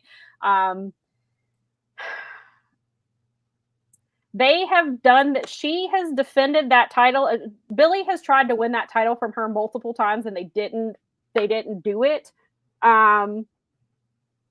Billy is somebody, I think that's part of the reason they keep putting Billy on TV with Athena, so that if Billy does beat her for the title, which will probably come on AEW programming, they'll know who Billy is. But right now they have not set it up in a way that she would challenge her, because she's doing stuff with Athena. She's on TV. She's helping her. They're not doing the jealousy thing with her right now. So they'd have to, Billy would make sense, but they haven't booked the story that way for months. It's basically because she had, the last time she faced her for the title was Final Battle in December. And then they haven't really, she's still been with her. They haven't done anything where Billy was getting jealous and that type of thing. So I don't know. I mean, if Billy wins, it would make sense, but they also just don't care. I don't know what's going to happen. I really don't know who to pick here. I want it to be Athena. I love Tony so much, I want it to be Athena. I think Athena makes the most sense, but I don't know. I mean, I'm going to have to pick Tony on this one, but maybe I'll be wrong, because I'm not plenty wrong. Yeah, listen, I'm not going to pick because I don't know what they're doing. Okay. I got you. It's okay. I pass. Because Tony, like LaRon says, Tony just does whatever he wants, and he won't do certain things that he should. So I don't know. So here we mentioned this one briefly. This match was originally supposed to be Adam Copeland and Christian Cage versus Nick Wayne and Kip Sabian. During the showdown that they had, where Christian, I guess, found himself or whatever, and he came to help out Christian, and then Nick and Kip got involved. Nick broke his foot and cannot compete. And so but as he said, he's always one step ahead of Christian. And he brought back, he was like, I've got somebody for you. They showed this really cool vignette. There's somebody laid on a table. we see what is clearly Jack Perry's hands. He has a needle and he injects Luchasaurus with it. And here he is, which is incredible because this man nearly died. Like it is, and that is not an exaggeration. This man almost was not here to be, and he nearly died and has been recovering. He's been cleared for a few months. He was backstage a couple of months ago. They've been trying to figure out how to work him in. Opportunity presented itself, and here we are. They're still calling him Kill Switch, which I will never call him, just like I never called Chad Gable Shorty. Well, that's okay because the audience was chanting Luchasaurus. So they sure were. I assume by the end of this, he will be Luchasaurus. He will be free Luchasaurus. Lady V said, my 9-year-old self would be very excited about this reunion. My 35-year-old self is feeling meh. I am kind of in that, like, huge Edge and Christian fan, just like I was the Hardys. Like, those were my matches. I love tag team wrestling. They are two of the teams. There are two of the reasons why. I feel like this is very rushed. I also have different feelings about Adam Copeland because of some of the things that he was doing in AEW, allegedly, and how he was treating certain people, and it made me feel a certain type of way about him. So I could take it or leave it. I think it'll be fun. I hope they get the Toronto pop. I am much more of a Christian fan than I am an Adam Copeland fan. I'm always happy to see Christian on my TV. I'm super excited that Kip Sabian that they made this work with Luchasaurus, and that Kip Sabian is still getting a pay-per-view match because Kip Sabian can actually wrestle. He's not there. He's not only eye candy. He can actually wrestle. And so I'm glad he's getting this spot. I hope we get to see him more often. Michael Oku looks incredible because I can see him, and Amira looks great too. I'm sure that pop is insane. I can't wait to go back and watch this. Nikki said, Lady B said, Nikki is a Cope hater because of the way he treated her one time. He was not very nice to her. So Nikki doesn't like him. That's fair. Nikki apparently Lady B also is a Cope and Lady hater. B is obviously when it comes to his hair. Well, she and Keela Cash are our resident style gurus in the Discord, so we defer to them when it comes to hair and jackets and all kinds of other things. So it's very important. See, that comes from a trusted source right there. So there you go. So I think this match will be solid. I think it'll be pretty good. I would put this on earlier in the show. I do think that this is more for the British fans to get to see Cope and Christian, especially to see them reunited. I think this is for them. And I hope that they deliver and have a really great match. And that's good. I mean, that's okay. I'm okay with that. I feel like Nick is no longer in this match, but when he was, you can't really have Nick and Kip lose because of the story they're telling with Christian, but you also can't have Cope and Christian lose when they're Cope and Christian. And being this is their first pay-per-view. This is their first pay-per-view match in 25 years. As Brad pointed out, and so did others, Nick Wayne wouldn't be born for 6 more years after they last tagged together on a pay-per-view. And so my theory originally was, when this was Nick Wayne, was that FTR was going to cost the match, and it was just going to end in the match was going to end in a disqualification. That way you protect Nick and Kip, who need to win, but also protect Adam and Cope and Christian, who also need to win. But now and you kind of need Luchasaurus to get this win over Christian because of the way he's treated him for months. You need that. We could see Jack Perry get involved here too. Maybe Jack Perry causes the match to end in a DQ.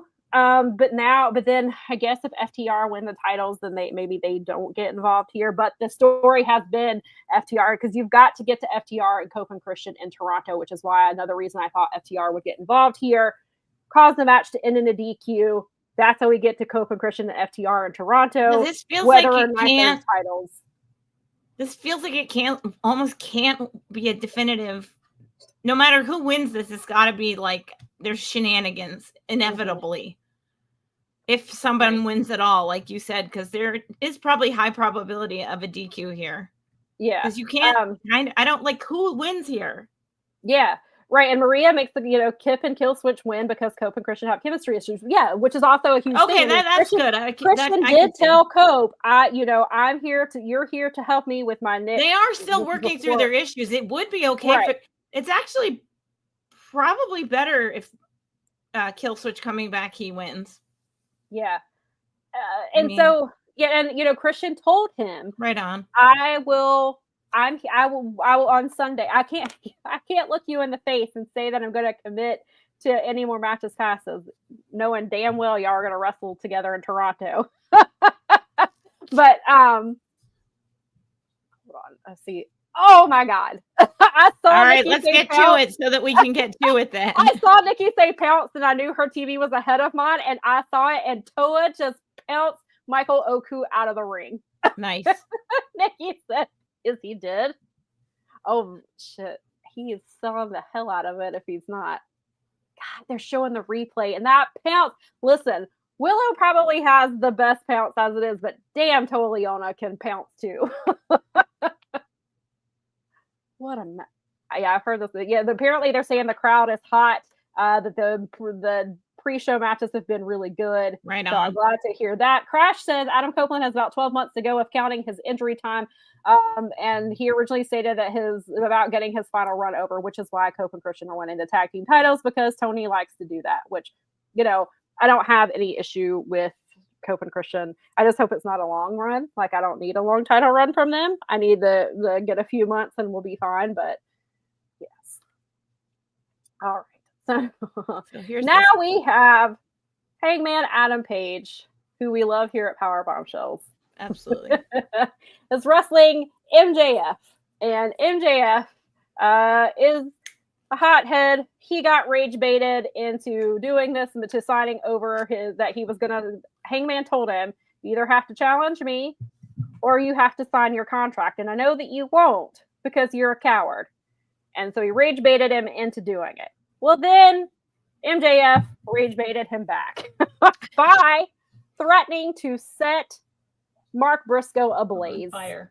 And he had the tools. There was no reason for Hangman Page to believe that he would not set him ablaze. But MJF told Hangman, I won't set him on fire if you do these three things. And so his three rules are that the title can change hands if there is a disqualification. If there is a count of 10 outside of the ring, title can also change hands. And he does not actually have to use his contract to get this match. And so he agreed to all of those things. Why does MJF get to make all these ridiculous stipulations all the time that nobody else gets to? Because he's MJF, and this is how he has done things since day one. Why do I ask rhetorical questions? People could do it. They just don't. MJF is the one he's the only one who is cowardly enough or smart enough, depending on how you look at it, to do it. So now, because of this title thing about how he doesn't have to sign the contract, makes me think they are not doing that with Athena now, because you can't have both of them not signing. I mean, you could, but that would be dumb. So this was happening. I still feel like Hangman wins. There's no way he's dropping the title this fast. Yeah, no, he has to retain. I don't know why we had to add all these stipulations to do it, but I guess it actually works for the character, because if you think MJF is coming into this assuming he thinks he has outsmarted Hangman by doing these things, and that he is going to win the title. There's no way he can lose the title because of these three stipulations. And if he does, he still has his contract to fall back on. Somebody I saw made it, which is an interesting theory, and I could possibly see this happening, is Hangman beats him, MJF immediately signs the contract they do the match right then and there, and then he loses again. Yeah. I actually just had that thought in my head right as you were saying it, where I was like, this could be one of those times where you do the cash in and then it F's you in the A. Because Fernando is on the same page. Hangman wins the official match. MJF attacks him and cashes in. but he still loses. I don't think you could, I mean, and I wouldn't, that's okay. I think in this situation, even though it seems a little bit like tropey, I'm not in this situation a little bit, because MJF needs to get his comeuppance for doing all these shenanigans all the time. And that would be a perfect, like, F off, kid. You tried to manipulate everything. Right. You finally got your comeuppance for it a little bit. Right. So, right. Yeah, I think that's going to be a lot of fun. Initially, I was annoyed that they were doing it, but the and, more that I thought for, about it, the more I liked it. But I just, again, I think because Hangman doesn't, I mean, MJF doesn't technically, unless they do this match first, and Hangman, I mean, and MJF signs that he cashes in and loses, then perhaps Athena does not actually sign her contract, and that's how they get to it. But if Athena versus Tony happens first, then I think she signs it. But I think this match is going to be really good. MJF and Hangman have a lot of really great chemistry together, and for all of the things that you can say about MJF, he can still wrestle. At wrestling. He's like, he can actually do it when he's a good wrestler, and when he cares about a storyline. He's like, he's all you can tell when he gives a damn, and you can tell when he doesn't. And he clearly gives a damn when it comes to wrestling Hangman and Mark Briscoe, because Mark Briscoe, he started that storyline. And Crash brings up the point. Mark Briscoe will definitely have a say in this. Can't see Lashley or Hurt Syndicate being involved, but a possibility. Oh yeah, certainly, because they kicked him out or whatever. Out of there, yeah. But yeah, Mark Briscoe, I think he has to get involved somehow, if this match can, with the disqualification rule, Mark Briscoe could certainly get involved here. Which could also goad him into signing his contract and losing it again. So, right. Or he just loses his mind because he got one upped by Mark Briscoe and just signs it. Right. Yeah. Nikki said the use of the gas can means that he's coming back, right? I know it's because of Hangman setting his home on fire. That's mean. I miss that he's saying he'll come back. Crashes is a good point too. Could Mystico make an appearance here, build for the CMLL anniversary show next month? Yeah, they could, because they've not done a whole lot with it. And MJF did attack Mystico in MLW a month or so ago. Right. So I hadn't thought about that, but CMLL is involved in the show with Persephone, so they absolutely could have him get involved here, which I did not think about. And so I guess it's also the rules kind of set that up to do that. And see, Maria, I have seen that theory as well, that the Hurt Syndicate drama is a swerve, that they didn't really kick him out, and it's just to appear that way. So there's a lot of things that could happen here, which makes this match more interesting, because I know some people are like, well, we've seen this before. True, but they have good chemistry. We have this extra stuff on the outside. Regardless, Hangman walks out tonight as champion. But I think this will be really good, and this sets MJF up for whatever comes next for him. Agree. All right. Was that it? I think that was it. Did we make it through all the matches? We made it through all of them. That's all 14 matches. Yay! Oh yeah, because that's right. We started. Yeah, I think I'm just scanning over the list, and yeah, I think you're right. We got them all. Awesome. And so tonight, be sure, if you've not had enough of All In, book in your day. You started out with us here at Powerbombshells. You close out at 8 p.m. Eastern Time, 5 p.m. Pacific with Gigi and Jeremy. They will be closing out. They'll be doing the post show live for you. And so I think they are going to have lots to say. From what the last I heard, I don't think Steven has been convinced to watch this show. All right then. So there may be friends, there may not be. I heard tell of potential musical guests. There was very much excitement on the network this day. But wait, what? They were getting a musical guest? No, you guys were joking about it. I thought that was pretty funny. Yes. When everyone was deciding on who was going to come visit. That's right. Because Jeff Hawkins said that he was doing the halftime show since we were doing the post. That's right. And I asked if there was going to be a musical guest. Then Paul said he was doing the post show. on Wednesday, the next Wednesday. There we go. So we've Yes, got I'm you sure covered they're gonna all the have way through lots to Dynamite. say. Yeah. So I'm really looking forward to this one. I think here we get the announcement for the next Forbidden Door show, but I also think we get the Russell Dynasty announcement because we have not gotten the official. I think we get that here. Thank you. Thank you very much. Before we go, we usually do this. What's your match of the night? Oh, I think that Kyle Fletcher match is probably going to end up being the one. That's what I've got my. Although, I mean, Nigel and Zach is kind of like the match of the night. Yeah, I think I would say Kyle and Hiramu is my sleeper. I know it's going to be good. You know it's going to be good. I think others are going to be surprised, especially those who were either not sold on Kyle Fletcher, though I think more got sold on him after the Dustin Rhodes match and then the G1 match he had with Ishii. But for the people who are not so familiar with Hiramu, I think that they are going to be very impressed by him, and they're going to understand why that we love him so much. But yeah, my match of the night. I mean, Athena and Tony is going to be. Yeah. Those two are going to beat the hell out of each other. Yeah, and not to say that because I think the 4-way match is going to be great. I feel like it's going to, for me, it will probably be a tie between Tony and Athena and Zach and Nigel. Yeah. Because those are just, because Zach is clearly one of my favorites. I like Nigel a lot. I think had I watched Nigel in his heyday, I would have been a huge fan of his.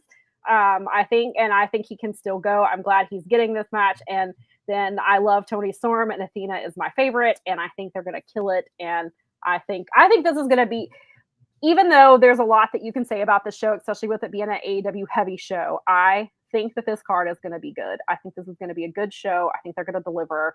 I think the London fans will go home happy. And then hopefully next year, Forbidden Door will be more of what it was supposed to be in the beginning. Yeah. I think that this is a big undertaking again. They're doing another big arena in, in London. So Fernando was saying the triple threat tag match. All right. You know what? There's not a lot of expectation on them, so they could end up going out there and balling out, really killing it. It's true. That's absolutely right. You don't want to be the match on this card that has got to like the forgotten match. And again, I think that we need to celebrate. Oh yeah, that's going to be a really good match too. Yeah, though. It is. Yeah, that's Maria, you're right. Like, this card is so stacked. Like this match might be like the third best match on the card. Well, and this is, I think we need to. This is our fourth Forbidden Door. This is our fourth time that we've gotten a big power crossover card, right? That we never would have thought was possible even 6 or 7 years ago. And that more than anything is like, even if it doesn't look the same as it has in past years, the fact that it's still going and that it has the probability of continuing on, that's like the best possible place we could be. And my hope is like someone sees something new tonight that they haven't seen and goes out and catches some of the other Pearl that's out there. I mean, even just watching this, apparently just watching this opening and seeing Despi and Yuya and Michael Oku, that might hopefully, it sounds like this. I'm just glad the enthusiasm for it hasn't died. That is my favorite thing, is that being there at the first one and going, this could be the one and only time this happens. And then standing here 4 years later and being like, this is awesome. This is a tradition now.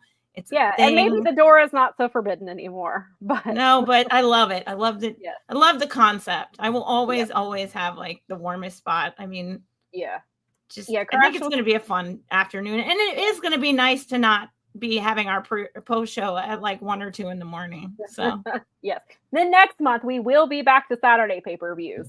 So we will be September 20th. I have looked at it because I'm trying to plan things. Yes, we will be. So that is a Saturday show. So we'll be here. But next week on Sunday, we will be back at our regular time of 1:30. If this is your first time watching us, please come back next week. I'm sure we're going to have lots to say on the fallout from Forbidden Door and whatever happens on Dynamite and Collision this week. Knock on wood, it's wrestling. Vince McMahon is supposed to be going to court tomorrow for his parking. I mean, the car accident that he caused. So knock on Basically, wood. it's going to be a proper Monday tomorrow, and we'll take it from gonna there. be a thing. And now we have WWE doing the things that they're doing and moving up and trying to be in the conversation. So sure, we'll have plenty to talk about. But happy Forbidden Door to you all. Please come back next week. Don't forget about the post show tonight at 8 p.m. Eastern time. Yes, and we will see you guys next week.